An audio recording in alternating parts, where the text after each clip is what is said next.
So this is the background to understanding what happened. So the Jews served the idol. And the Jews, God was very angry. Until there was then there was a plague that spread out, thank you, the plague that spread out and killed 24,000 Jews, primarily from the tribe of Shimon. And the beginning of this week's parsha picks up on the story and says the following. There was a man by the name of Zimri ben Solu. He was the president of the tribe of Shimon.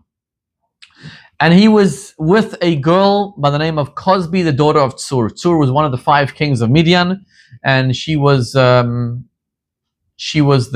daughter. Now, her father had told her, I want you, because you are a princess, to go to the leader of the Jews, seduce the leader of the Jews. She was supposed to go to Moses. She was beautiful.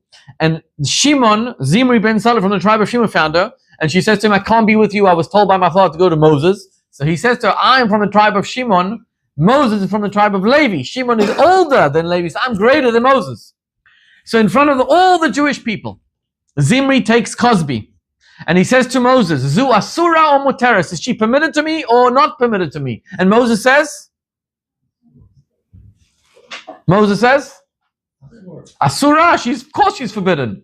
She's a non-Jewish girl, she's forbidden. So Zimri says to him, if so, Bas Yisroi mihitira lecha. Who did you marry, Mr. Moses? Rabbi Moses, you married the daughter of Jethro from the tribe of Midian. How is she permitted to you, and how is this person not permitted to me? Just by the way, what's the answer to that question? Why was Zipporah permitted to Moses? Pre-Matan Torah. Very simple. Before the giving of Torah. Zipporah converted. She's one of the most righteous women there is. No problem at all. So Moshe Rabbeinu forgot the halacha. And the parasha the Torah picks up, there was a man by the name of Pinchas ben Elazar ben Aaron HaKohen, the grandson of Aaron the Kohen. He was like great nephew of Moses.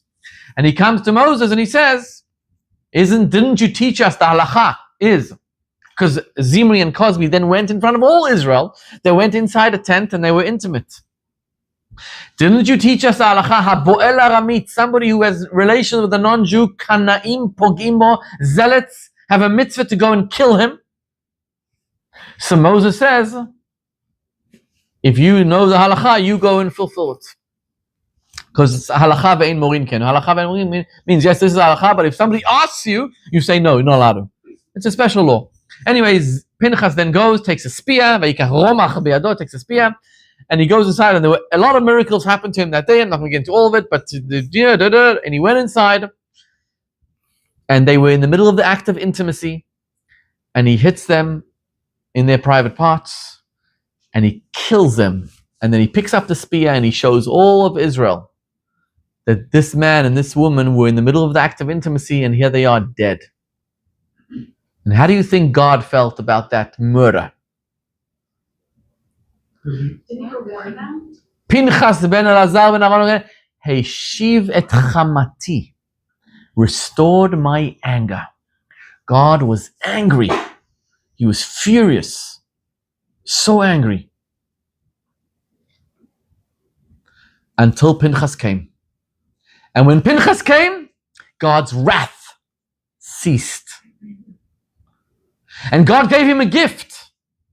The gift that he became a Kohen. Because Aaron was a Kohen Gadol, of course, but Pinchas was born. Anyways, he became a Kohen. And he got et briti shalom, the gift of shalom, the gift of peace from God. And because he did this, the plague stopped and Jews stopped dying. This is a bizarre story, right? Now let's just think for a second. When a Jew violates Yom Kippur, eats on Yom Kippur, is that a bad sin? Pretty bad, right? Level of 1 to 10, what would you rate it? How bad? 10 being the worst. 10, right? That's pretty bad. What's the worst sin you can think of? One of the worst. Let's talk about 3 bad sins. What are they? Adultery, what else? Murder. Idolatry. Anyway, with all these sins, it doesn't say God is angry. There was one or two of them, yes, but Yom Kippur, it doesn't say God is angry. When you eat a ham, no, not to call it pork, terrible sin. It doesn't say God is angry. When you steal, it doesn't say God is angry. It's a pretty rough sin. But when you are intimate with a non-Jew, God is angry. He's angry.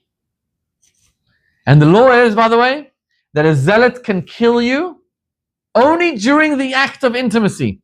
If a Jew is with a non-Jew and it's a second after the act of intimacy, the guy is a murderer. If it's a second before the act of intimacy, the guy is a murderer. You can only kill them during the act of intimacy. What is this strange law? How does it make sense? What is it about?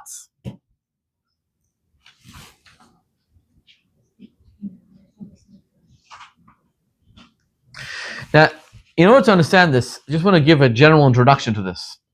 Whenever it comes to sins which are associated with intimacy, in general, they are worse than any other sin.